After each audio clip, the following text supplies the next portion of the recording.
कसं झाले तरी हा कुरकुरीत कुरकुरीत.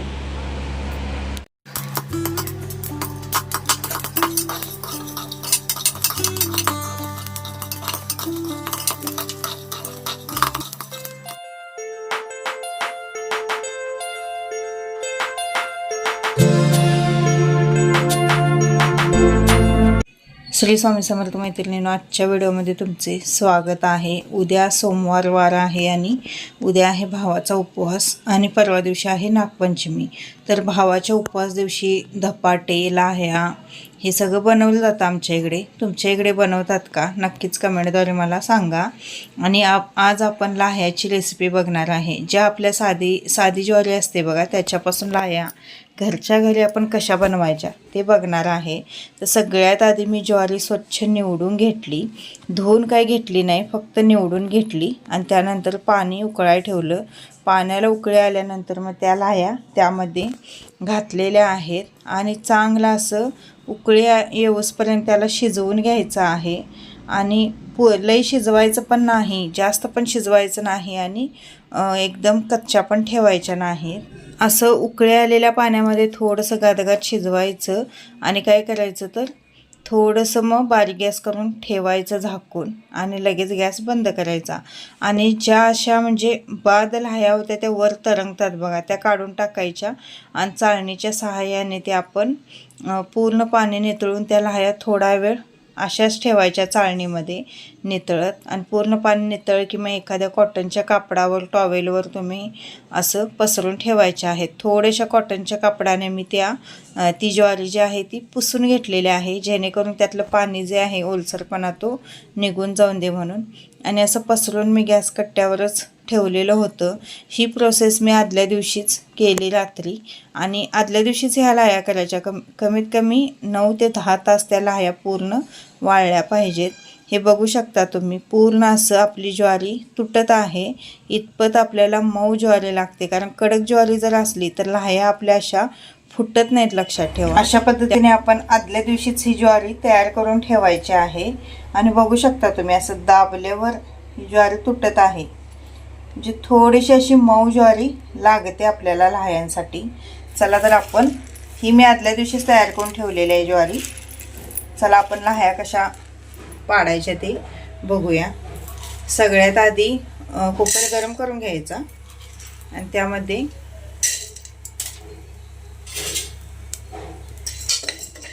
अशा लाह्या घालायच्या आणि हलवायचं. थोड्या वेळाने लाह्या फुटू लागतात.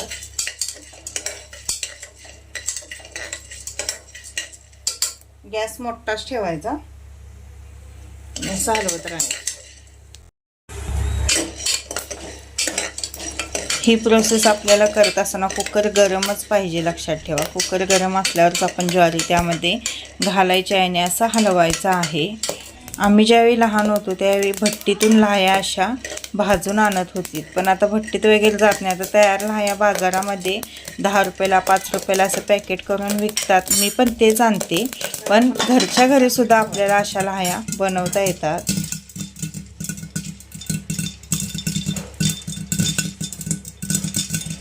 आणि जास्तच उडायला लागल्या की मग आपण त्याच्यावर झाकण ठेवायचं आहे, म्हणजे आतल्या त्या लाह्या फुटतात आणि व्यवस्थित हे होतात, फुलून येतात.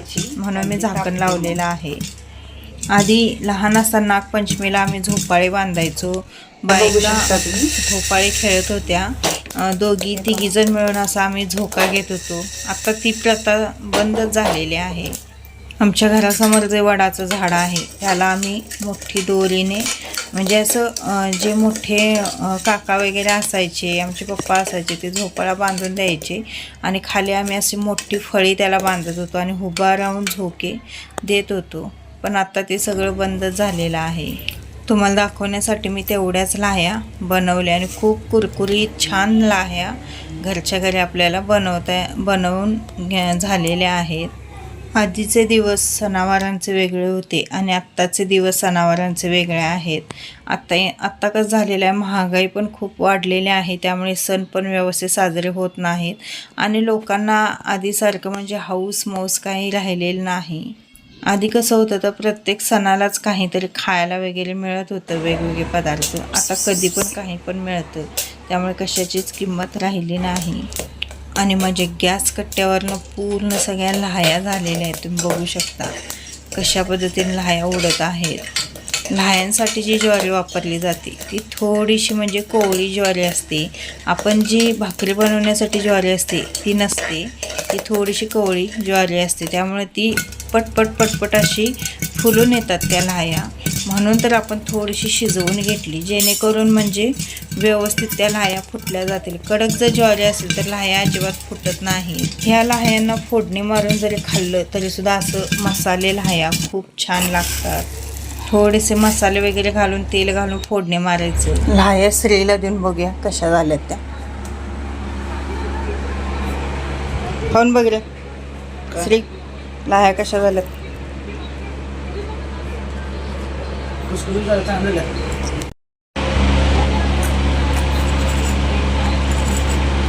कसं झाले तरी हा कुरकुरीत. आणि त्यानंतर हा व्हिडिओ दुसऱ्या दिवशी सकाळचा आहे. सकाळी उठून माझी सडा रांगोळी वगैरे आंघोळ्या वगैरे सगळ्यांच्या झालेल्या आहेत.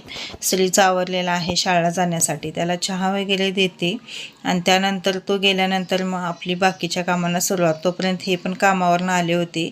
आता हे श्रीला शाळेत सोडून येणार आणि त्यानंतर मग आंघोळ वगैरे करायची. अजून यांची आंघोळ झालेली नाही, माझी आणि श्रीची आंघोळ झालेली आहे. त्याला डबा काय मी 10 वाजता नंतरनं देणार आहे, कारण हे असल्यामुळं कसं होतं तर हे नेऊन देतात आणि ज्यावेळी हे नसतं त्यावेळी मग सकाळी 7 वाजता डबा द्यावा लागतो. आणि त्याला म्हटलं एक वरकी आहे ती खाऊन जा, कायच नको म्हणत होता. सकाळ सकाळी मळमळते काय नको म्हणत होता. म्हटलं एक वरकी आहे ती खा आणि जा, थोडा तरी आधार होतो 10 वाजेपर्यंत. मग 10 वाजता काय मी डबा देते. 10 वाजता 1-1.5 चपाती खायची आणि मग दुपारी 1-1.5 चपाती असं डबा देते.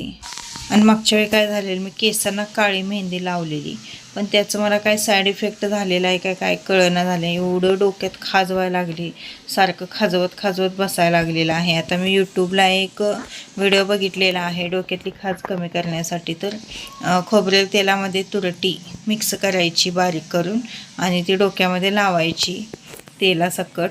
म्हणजे डायरेक्ट तुरटी लावायची नाही, तर आपण खोबरेल तेलामध्ये मिक्स करायची आणि लावायची. त्याने जर इन्फेक्शन कुठलं पण झालेलं असेल, डोक्यात खाज उठत असेल तर कमी येतं असं म्हणलेलं आहे. तर मी आता तुरटी आणलेली आहे. तुरटी जंतुनाशक आहे, त्यामुळे ती असं कोणतंही म्हणजे काही इन्फेक्शन वगैरे झालेलं असेल, आपले जखम वगैरे झाले असेल तरीसुद्धा त्या तुरटीने भरून येते म्हणे असं म्हणतात. मी ऐकलेलं आहे, पण मी काही कधी प्रयोग करून बघितलेलं नाही. आता डोक्यावर तर मी पहिल्यांदा प्रयोग करून बघणार आहे. खूप म्हणजे खूप असं डोक्यात आग व्हायला लागलेले आहे. ती जी निशा मेहंदी ब्लॅक मेहंदी आहे ती लावलेली मी. निशा मेहंदी आणि ती निशा लाल मेहंदी असं दोन्ही ब्लॅक आणि लाल अशा दोन्ही मिक्स करून लावलेल्या होत्या. मी लाल काय कायम लावते पण त्यांना एवढं काय होत नाही, पण ती काळी मेहंदी लावल्यामुळे खूपच म्हणजे असं डोक्यात खाजवायला आलेलं आहे. खरं पांढरी केस अजिबात चांगली वाटत नाहीत, मग त्यांना काय तर लावलं पाहिजे म्हणून मी दोन्ही मिक्स लावली. काळीच नुसतं लावलं तर कसं होतं, म्हणजे केस पूर्णच अशी पांढरी होतात. त्यामुळं नुसता काळी मेहंदी लावायला सुद्धा नको वाटतं, म्हणून मी दोन्ही मिक्स लावलं तर काय ते म्हणजे ते आईकडनं खाल्लं आणि बाबाकडनं खाल्लं एकच झालं. आधी तर एक केस भरपूर गळत आहेत, त्यामुळे काय करावं ते सुचना. त्यात आणि हा प्रॉब्लेम. माझी स्किन एवढी म्हणजे सेन्सिटिव्ह आहे की तिला काहीही सहन होत नाही. साबणाचं सुद्धा तसं आहे बघा. एखादा साबण जर नवीन वापरला तर लगेच आग होते, तोंडावर फोड्या उठतात आणि खाज सगळ्या अंगाला होते. त्यामुळे मी शक्यतो पतंजलीचे जे कडुलिंबाचा साबण असेल किंवा पंचगव्य तो एक साबण आहे बघा, ते दोन्ही साबण शक्यतो जास्तीत जास्त वापरत असते. आणि श्रीला हे सोडून आले आणि त्यानंतर म्हटलं थोडंसं बोला, तर अजिबात काही रिॲक्शन नसते बघा. कॅमेऱ्यात बोलायची, असे गप्प बसतात. साधा हात जरी करा म्हणतो तर खूप वेळाने हात करतात, करतच नाहीत. तेवढासाच केला झालं.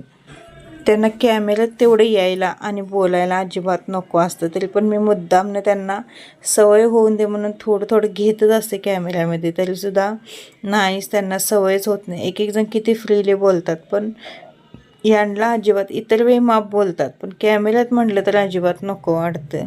आणि खॉटवर येतात, बसतात, पण कोणीही त्याच्यावर साधं असं कापडसुद्धा मारत नाही बघा. किंवा ते जे काही कापड पडलेले असतात तीसुद्धा कोणी काढत नाही. मीनंच काढलं पाहिजे आणि मीनंच झाडलं पाहिजे. मग त्यावेळी ही झोपणार आणि मग ही बसणार, असं आहे. आपण सगळ्यांचा विचार करायचा, पण आपला विचार कोणीच करत नाही. नाहीतर एवढं केलं तरी तिला तेवढंसंच हलकं होईल, आपण करावं असं कोणीही म्हणत नाही. सगळ्या बाबतीत घरच्या बाईनेच विचार घरचा पण करायचा, घरच्या माणसांचा पण करायचा आणि बाहेरच्या माणसांचासुद्धा घरच्या बाईनेच विचार करायचा. असं का आहे हे काही कळत नाही. ही बेडशीट खूप महाग मिळाली आम्हाला, 600-650 रुपयाला. ते 2 लोडचे कवर, परत 3 तक्क्यांचे कवर आणि ही बेडशीट पण खूपच कमी आहे. गादी आता ही केवढीशीच आहे, तरीसुद्धा तिला फुरवत नाही. म्हणजे मोठ्या बेडला तर काय अजिबात ती फुरं होणारच नाही, अशी म्हणजे बेडशीट आहे ती. घेऊन 2-3 वर्ष झाले बेडशीटला, झाले त्याचे पैसे वसूल झालेले आहेत. पण घाण पण इतकी होते की काही विचारायला नको. खूप घाण होते बेडशीट. आता मी उलटी करून हातरलेली, आजच्या दिवस उलटी करून हातरणार. आणि जे आपल्या उशा आहेत, त्या तक्क्या आहेत, त्यांचे कवर बघू शकता केवढे इटलेले आहेत. किती पण धुवा, किती पण स्वच्छ ठेवा, डोक्याला तेल वगैरे लावतात आणि त्या उशा मग झोपायला घेतात. किती वेळा सांगितलं त्याला त्याच्यावर दुसरं काहीतरी हातरून मग ते वापरत जावं, पण तसं करत नाहीत. डोक्याला चपचपीत तेल लावायचं, ती उशी घेऊन झोपायचं. मग ती उशी अशी पूर्ण असं काळपट, त्याच्यावर तेलाचे जे डाग असतात ते साचले जातात. आतल्या दोन्ही खोल्या लोटलेल्या होत्या, मी सगळं काढून वगैरे सगळं स्वच्छ करून.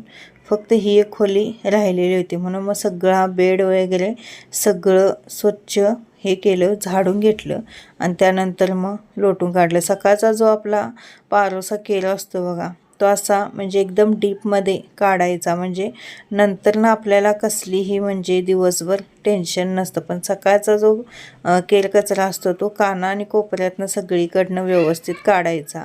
आता आपल्या घरामध्ये अजिबात कचरा वगैरे दिसत नाही, पण बघू शकता तुम्ही केवढा कचरा आहे. मी आज ते बाहेरचं कपाट आहे त्याच्यावरचं सुद्धा सगळं काढलं. ज्या त्यावेळी जे ते काढलं तर बरं, नाही तसंच साचतं सगळं.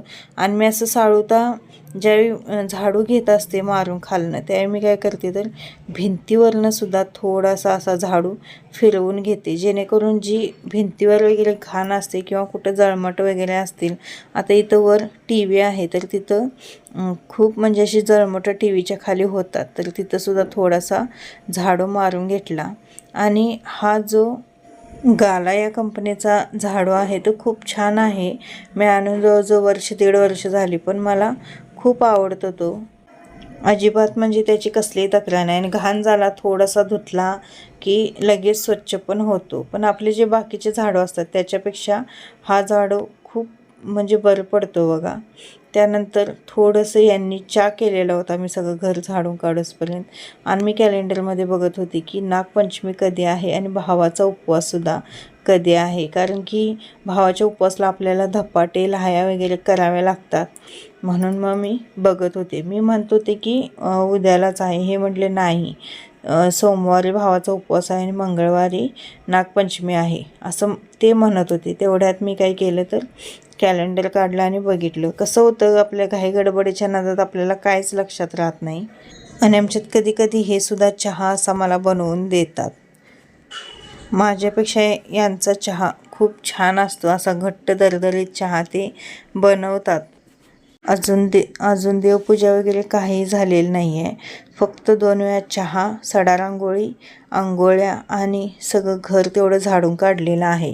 दळपसुद्धा त्या पोत्यात दळून आणून ठेवलेलं आहे, ते सुद्धा अजून मी डब्यामध्ये ओतलेलं नाही, ते आता ओतणार आहे.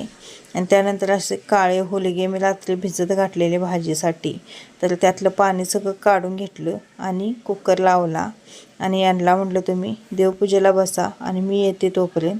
मग दोघांनी मिळून देवपूजा आम्ही केलेली आहे. घड्याळात टायमिंग दाखवते मी, 9 वाजलेले आहेत. 9 वाजता आमची देवपूजा चालू आहे. तर मैत्रिणींनो, असा होता आजचा छोटासा ब्लॉग. कसा वाटला ते कमेंटद्वारे नक्की कळवा. चला तर उद्याला भेटू काहीतरी नवीन घेऊन. तोपर्यंत श्री स्वामी